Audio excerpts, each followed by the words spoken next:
pas touché le... Alors, c'est les briques en rouge. Là, il y a le jaune de la voiture. Hein. Oui, du capot de la voiture, ça te va? Voilà, c'est bon. Non, c'est bon, c'est bon. Attends, on fait silence un moment comme ça, on va juste le son.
C'est assez surprenant ce mélange des genres ici, non? Ouais, on s'y attendait pas. C'est plutôt un joli hasard, non? Moi, quand je suis venu il y a 6 ans, à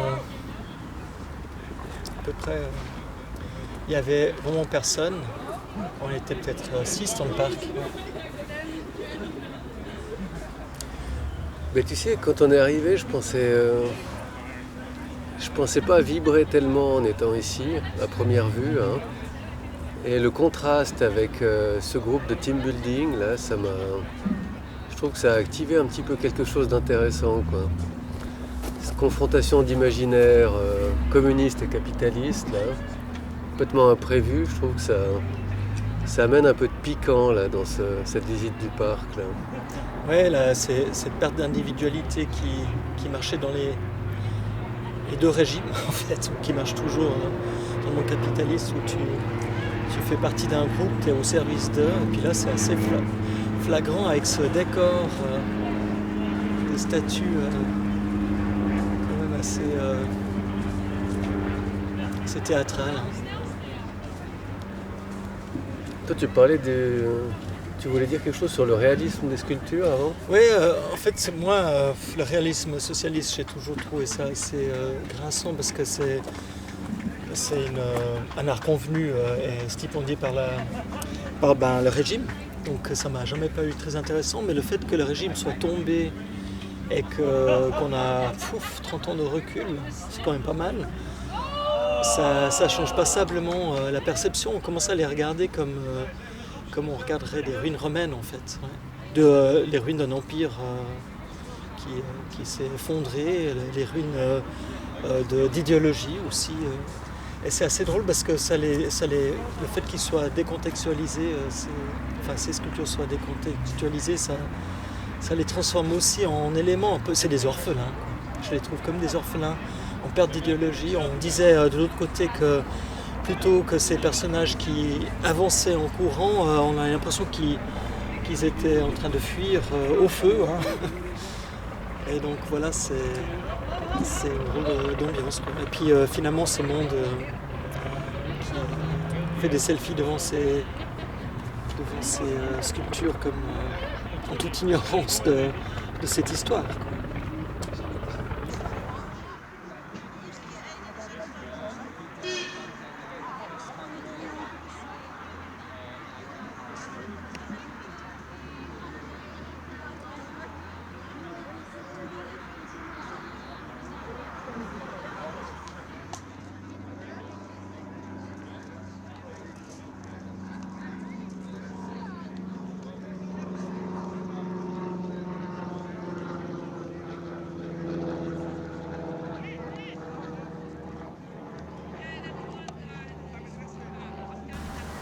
À part ça, c'est marrant parce que maintenant il y a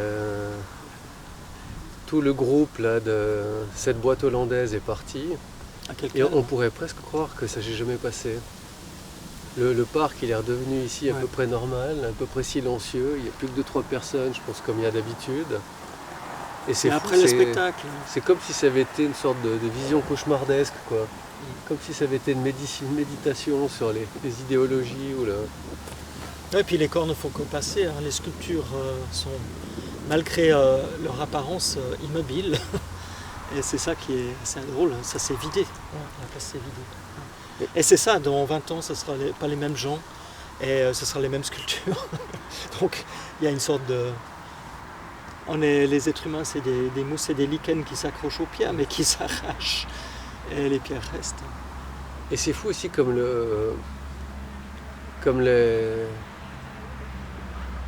maintenant les sculptures veulent plus dire la même chose. Non. Parce qu'avant, avec ce groupe, tout d'un coup, ça évoquait justement des représentations. Il y avait ce contraste entre ces imaginaires qui étaient en collision. Et idéologie. Et on a vu d'ailleurs tout d'un coup des dialogues hallucinants, formels, quoi. Entre les deux univers. Et puis tout d'un coup, maintenant, elles redeviennent... C'est comme si elles s'étaient refigées d'un côté. Ouais. Avant, il y avait quelque chose d'un peu de mouvant avec tout ce qui se passait. Là. Mais ça rejoint ce que je disais sur les sculptures réalistes socialistes, c'est qu'à une époque, elles ont été forgées et formées pour une fonction très précise. Maintenant qu'elles ont perdu leur fonction, qu'est-ce qui se passe? C'est comme avec les grottes de Lascaux. Hein. Je veux dire, on ne connaît pas les fonctions, si c'est chamanique ou pas, mais 20 000 ans, plus ou moins, après, on peut quand même aller là-bas et avoir quelque chose qui se passe. C'est la même chose avec ça, elles ne sont pas que tributaires de leur message communiste, propagandiste, elles sont autre chose, elles parlent d'une grande tristesse aussi, je trouve, par rapport au fait qu'une idéologie a été un échec, d'une certaine manière. Une utopie est devenue une dystopie. Je me faisais la réflexion, vu que tu étais dans cette réflexion aussi sur l'histoire, en regardant les sculptures, je pensais à toutes ces discussions qu'il y a eu sur les déboulonnages de statues par rapport au postcolonialisme et tout ça. Et je me souviens que mon premier réflexe était presque dans un réflexe anti toutes ces théories un peu postmodernes, ou ce qu'on en dit souvent à propos de ces théories de postmodernes, c'est cette côté d'avoir complètement aplati l'histoire. C'est-à-dire de sortir des choses de leur contexte et de faire un tribunal avec nos critères d'aujourd'hui à des choses qui sont passées il y a 2, 3, 400, 500 ans. Et tu viens de parler de Benjamin, et tout d'un coup je me suis dit, mais tiens, c'est peut-être plus compliqué que ça, dans la mesure où justement Benjamin dit que l'histoire continue à travailler le présent. C'est l'Angelus Novus exactement. Qui avance, il a le vent contre lui pour avancer vers l'avenir, il se tourne vers le passé. Et l'avenir peut prendre sens qu'à travers un regard sur le passé. Et je crois que les artistes, ils font un peu ça aussi. Mais de ce point de vue-là, c'est plus du tout de l'amnésie. Au contraire, c'est de reconnaître que ces points d'ancrage du passé, ou qui nous ramènent dans le passé, sont encore actifs. Donc en fait, c'est juste une conception de l'histoire complètement différente. C'est trop facile peut-être de dire que c'est de l'amnésie, ou non, au contraire, c'est parce qu'elles sont encore agissantes aujourd'hui qu'il faut peut-être les déboulonner, ou en tout cas avoir une réflexion autour de ça, quoi. Mais il faut les déboulonner, les stocker quelques années dans un terrain vague, et puis les réériger sur des socles. Comme ils ont fait hors ici. Contexte, c'est ça l'histoire. Finalement, on décontextualise toujours l'archéologie, les objets d'archéologie aussi. Là, on peut presque demander, parce que tu vois, moi je les regardais, là, elles sont assez... tu parlais de tristesse, elles ont l'air aussi pleines d'espoir, là, tu vois, c'est cette course en avant, cet esprit de communauté et tout, mais finalement, ça c'est peut-être aussi, tu vois, le côté, parce que tu parlais du contexte. Et justement, pour moi, de manière tout à fait personnelle, je dis pas que c'est... Mais l'esthétique, elle a rimé pour moi avec une décontextualisation. C'est tout d'un coup, toutes ces sculptures grecques, romaines, qu'on a mis dans des musées, et ça d'ailleurs, il y a ce texte de... Comment il s'appelle j'ai oublié son nom, c'est pas grave. Sur la décontextualisation du patrimoine de Rome au moment de la Révolution. De Quincy, voilà. Mais finalement, c'est parce qu'il y a eu un regard esthétique que ça devenait possible de rassembler ces objets dans un musée et de les regarder comme des œuvres d'art. Et finalement, je me disais, mais tiens, ici, il y a un peu ça, c'est-à-dire que tout d'un coup, ce lieu, il décontextualise tellement d'un côté que ça devient presque possible de les regarder comme des objets esthétiques, décontextualisés. Et finalement, c'est en lisant le catalogue du parc, là, ça te renvoie quand même à la violence de ces idéologies. Et il y a d'ailleurs dans le catalogue un poème là, d'un poète hongrois qui est assez joli parce qu'il part justement de la description de ce qu'est l'idéologie en parlant des idées qu'on en a, c'est-à-dire la torture, la rétorsion, l'emprisonnement, etc. Mais après, il s'immisce dans les rêves, dans le quotidien, dans les discussions qu'on a avec sa femme, finalement que ça contamine tous les gestes du quotidien, quoi. Donc finalement, je sais pas, alors, ici ils ont voulu les présenter de manière neutre, c'était la volonté de l'architecte, sans prendre position d'un côté ou de l'autre, ni du côté de la critique, ni du côté de l'apologie. Oui, c'est presque un travail scientifique d'alignement. Mais de mise en valeur presque, du coup esthétique aussi. Bon, c'est une préservation presque archéologique, et puis voilà. Mais ça interroge quand même, ça interpelle sur la... Mais c'est comme un musée, c'est exactement comme le Louvre. On décontextualise des œuvres. Et c'est aux spectateurs de bien vouloir entrer dedans s'il a envie. Mais c'est bien, je pense, de finir C'était important, je pense, d'avoir un point d'ancrage dans l'histoire aussi par rapport à ce projet de recherche. Ouais, c'est pour ça qu'on est venu la dernière fois ici, parce qu'on s'est dit il fallait un lieu d'histoire. Tous les lieux ont des histoires, mais ici, le lieu a été constitué par rapport à ça. Un peu par hasard, puisque au début, ces sculptures ont été déposées à même le sol, comme certaines images qu'on a filmées avec Stéphane juste avant. Elles étaient en attente elles étaient dans une zone grise de non-droit, en attendant qu'il y ait assez de distance par rapport au communisme pour pouvoir assumer de regarder de nouveau ces statues qui sont la mauvaise conscience d'une certaine époque aussi, peut-être.